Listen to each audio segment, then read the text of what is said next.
শুভ দুপুর বন্ধুরা, কেমন আছো তোমরা সবাই? তো বেশি আমি এখন ভিডিও তোমাদেরকে দিতে পারছি না, ব্লগ দিতে পারছি না, একটু ব্যস্ত আছি। যেহেতু সৌভিক আর লাভিকের এক্সাম চলছে, তো সৌভিককে এখন খাওয়াবো। লাভিক এখনও এক্সাম দিয়ে আসেনি। আজকে লাভিকের ম্যাথ এক্সাম তো ছিল, এখন আসুক, কেমন হয়েছে না হয়েছে আসলে জানা যাবে। আর সৌভিকের বেঙ্গলি ছিল, তো বললো লিখেছি। তো দেখা যাক কি করেছে, পেপারসগুলো পেলেই জানতে পারবো।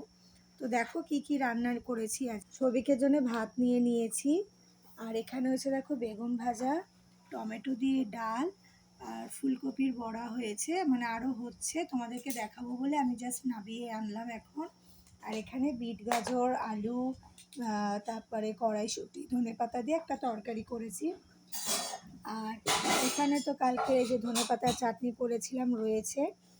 আর এখানে একটু মাটন কালকে করেছিলাম, যে তোমাদের দেখিয়েছি, রয়েছে। লারি গোটা দিয়েই খেয়ে নেবে, কারণ মাটন খেতে খুব ভালোবাসে।